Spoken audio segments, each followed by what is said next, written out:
Female reproductive system पढ़ेंगे हम लोग, ठीक है।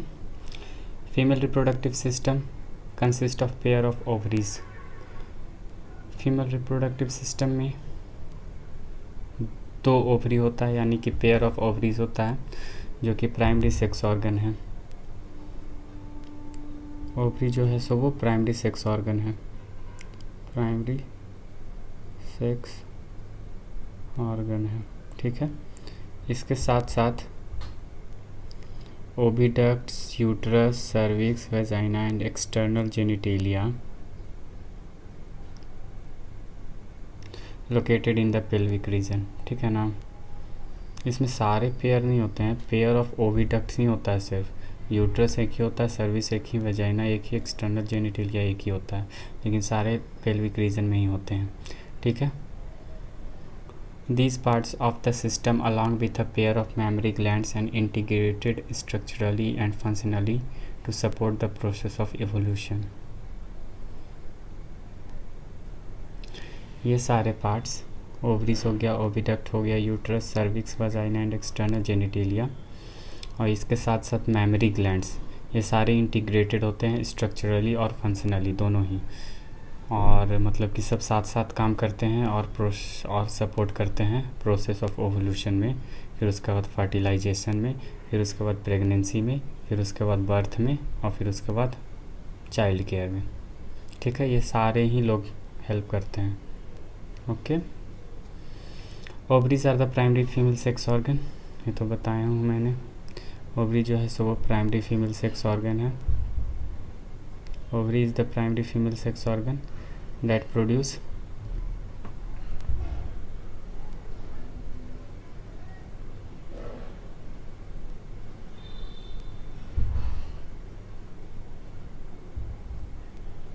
ovaries are the primary female sex organ that produce female gamete।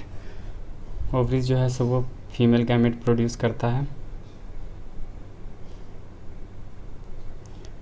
And several steroidal hormones. और मतलब कि ओवरी का 2 काम है, पहला तो वो ओवम रिलीज़ करेगा, दूसरा सेवरल स्टेरॉयडल हार्मोन्स, उसको ओवेरियन हार्मोन्स कहते हैं, जैसे कि estrogens. Ovaries are located on each side of the lower abdomen. Ovaries located होता है लोअर एब्डोमेन के दोनों साइड में, पता ही है। और ओवरी का साइज़ देख लो, 2 to 4 centimetre in length. Ovary का साइज़ देख लो, 2 to 4 सेंटीमीटर इन लेंथ, और वो कनेक्टेड होता है पेल्विक वॉल से and uterus by the ligaments. वो कनेक्टेड होता है pelvic wall and the uterus by the ligaments, ठीक है। Each ovary is covered by A thin epithelium. सारे ओवरी कवर्ड होते हैं थीन इपिथेलियम से, जो कि इनक्लोजेस ओवेरियन स्ट्रोमा। ये लाइन बड़ा भयंकर, हम बार बार भूलते हैं। Each ovary is covered by a thin epithelium which encloses ovarian stroma.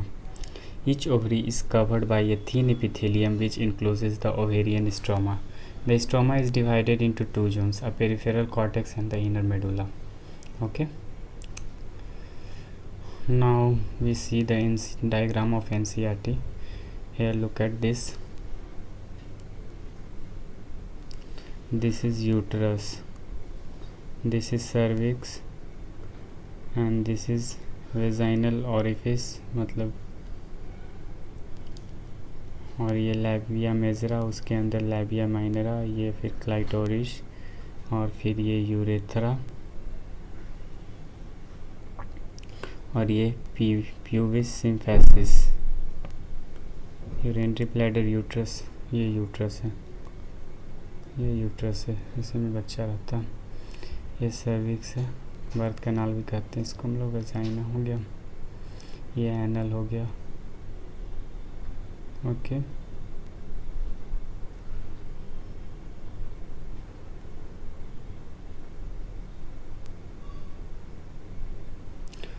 The oviduct that is female, the oviduct, fallopian tube को हम लोग ओविडक्ट भी कहते हैं, फैलोपियन ट्यूब को हम लोग ओविडक्ट भी कहते हैं। और uterus vagina constitute the female accessory duct. Oviduct हो गया, यूट्रस हो गया, वजाइना हो गया, इसको हम लोग फीमेल एसेसरी डक्ट कहते हैं। फैलोपियन ट्यूब का साइज़ देखो इम्पोर्टेंट है। Each fallopian tube is about 10 to 12 centimetre long and extend from the periphery to each ovary to the uterus. समझ रहे हो, 10 से 12 सेंटीमीटर लॉन्ग होता है fallopian tube. The part closer to the ovary is the funnel shaped infundibulum. जो ovary के पास रहता है वो इनफंडिबुलम होता है, और इनफंडिबुलम का एज मतलब जो किनारा होता है जिसमें फिंगर लाइक प्रोजेक्शन होता है उसको हम लोग फेमरियाई कहते हैं, जो कि collection of ovum after ovulation, मतलब कि ओवम को कलेक्ट करने में हेल्प करता है फेमरियाई। The infundibulum leads to a wider, infundibulum फिर वाइडर एम्पूला होगा, और क्या, wider part of oviduct called ampulla. चलो देखो, सबसे पहले हम लोग इसको देख लेते हैं, इसका स्ट्रक्चर का। तो ये हमारा फीमेल रिप्रोडक्टिव सिस्टम है, फीमेल रिप्रोडक्टिव सिस्टम है ये।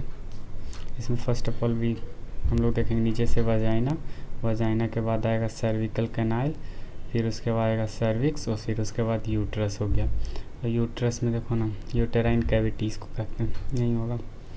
और यूटेराइन कैविटी में 3 लेयर होता है। सबसे बाहर वाला इंडोमेट्रियम जो कि मेंस्ट्रुअल साइकिल में यही सेट ऑफ होता है। फिर उसके बाद मायोमेट्रियम जो कि मतलब कि कंट्रैक्शन करता है पास्चुरेशन के दौरान। फिर उसके बाद पेरीमेट्रियम जो कि सबसे अंदर में होता है। और देखो ये फैलोपियन ट्यूब जो कि देखो पहले ओवरी के साथ सबसे पास वाला इनफंडिबुलम, और इनफंडिबुलम में एजेस पे फिंगर लाइक प्रोजेक्शन फेमरियाई जो कि ओवम को कलेक्ट करता है। फिर उसके बाद वाइड रेंज एम्पुला आ गया, यहीं पे फर्टिलाइजेशन होता है। फिर उसके बाद इस्थमस सबसे लास्ट, और फिर उसके बाद डायरेक्ट यूट्रस।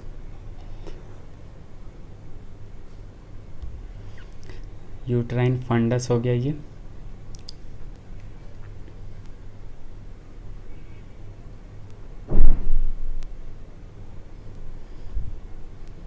एम्पुला देख लिए, वाइड रेंज हो गया।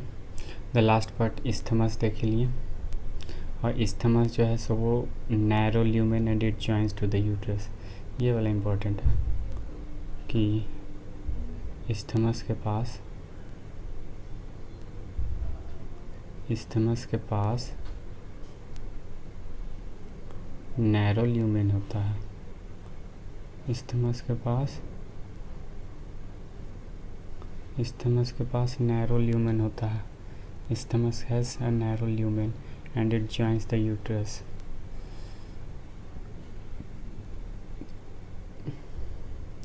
यूट्रस सिंगल होता है, बताइए, और उसको हम लोग बॉम्ब कहते हैं, बॉम्ब यानी हिस्टेरा भी कहते हैं, hystera. The shape of uterus is like an inverted pear. Uterus का शेप याद कर लो, बहुत इंपॉर्टेंट है। द शेप यूट्रस का इन्वर्टेड पियर की तरह होता है। It is supported by ligaments attach to the pelvic wall. Okay, the uterus open into vagina through a narrow cervix. The cavity of cervix is called cervical canal which along with the vagina forms the birth canal. ये वाला important है। Cervical canal which along with the vagina forms the birth canal. No way. Birth canal.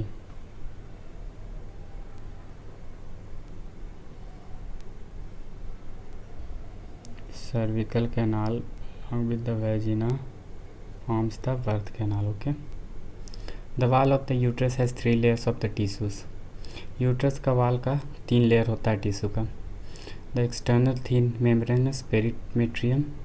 The external thin होता है वो, उसको हम लोग perimetrium कहते हैं। Middle thick layer of smooth muscle उसको हम लोग मायोमेट्रियम कहते हैं, और इनर ग्लैंडुलर लेयर उसको हम लोग इंडोमेट्रियम कहते हैं। ठीक है,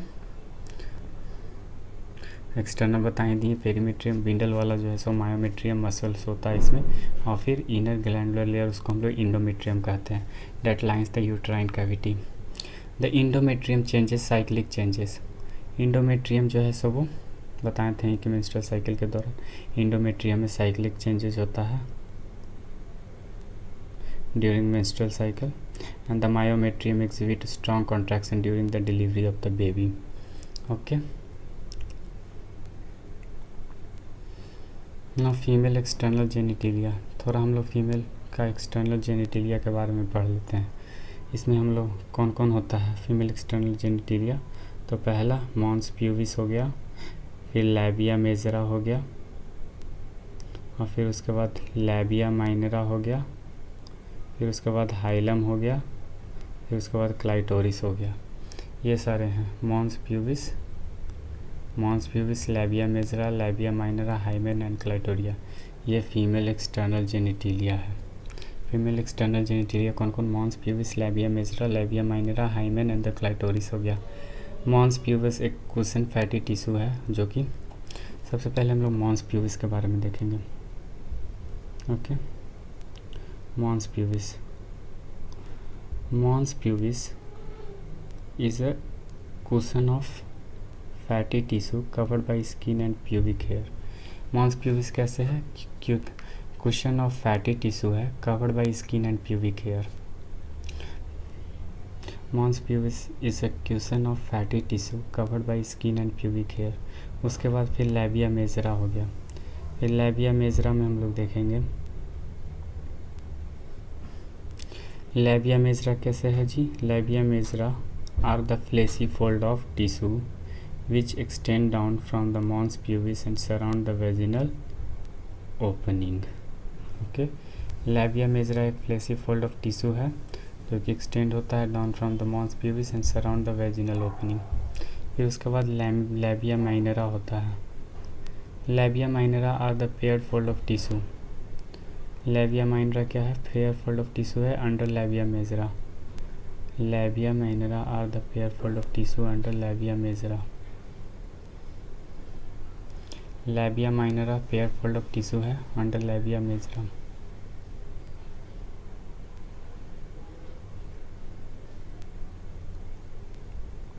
The opening of a vagina is often covered partially by a membrane called hymen। The clitoris is a tiny finger-like structure which lies at the upper junction of the two labia minora above the urethral opening। The hymen is often torn during the first coitus intercourse. However, it can also be broken by a sudden fall or jolt, insertion of a vaginal tapetum, active participation in some sports like horseback riding, cycling, etc. In some women, the hymen persists even after coitus. In fact, the presence or the absence of hymen is not a reliable indicator of the virginity or the sexual experience। Okay, now we will see the diagrammatic section of view of the mammary gland। Okay, first of all see this is ribs, ये ribs है, ये ribs है, और फिर ये muscles between ribs है, ये ribs के बीच में मसल्स है, ठीक है। फिर उसके बाद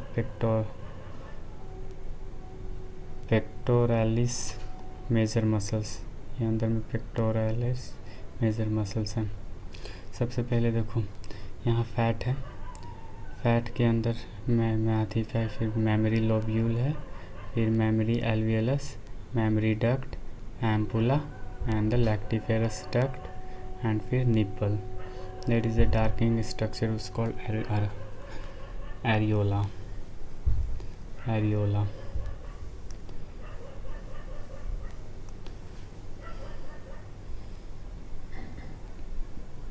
A functional mammary gland is a characteristic of all female।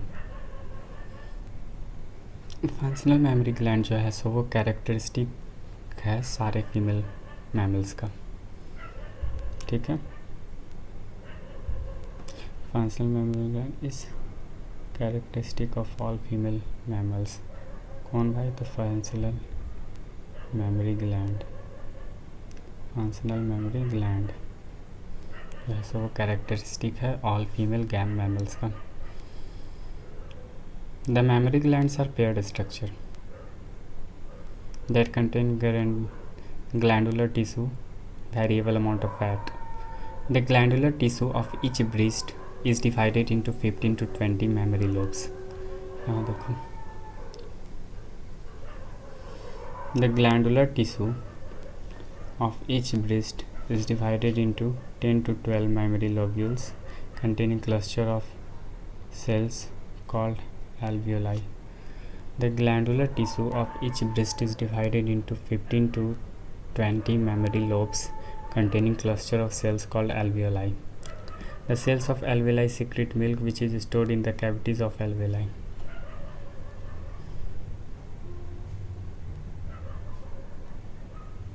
The cells of alveoli secrete milk which is stored in the cavities of alveoli.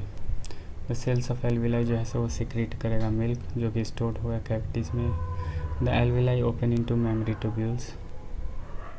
The tubules of each lobe join to form a mammary duct. The alveoli open into mammary tubules and the tubules of each lobe join to form mammary duct. Several mammary ducts join to form a wider mammary ampulla which is connected to the lactiferous duct through which milk is sucked out. The alveoli open होता है mammary tubules में, फिर उसके बाद tubules of each join to form a mammary duct and several mammary ducts join to form a wider ampulla which is connected to the lactiferous duct.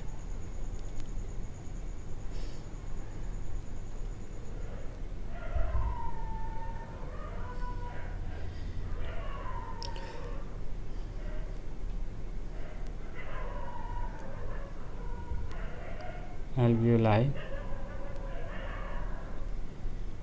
Okay.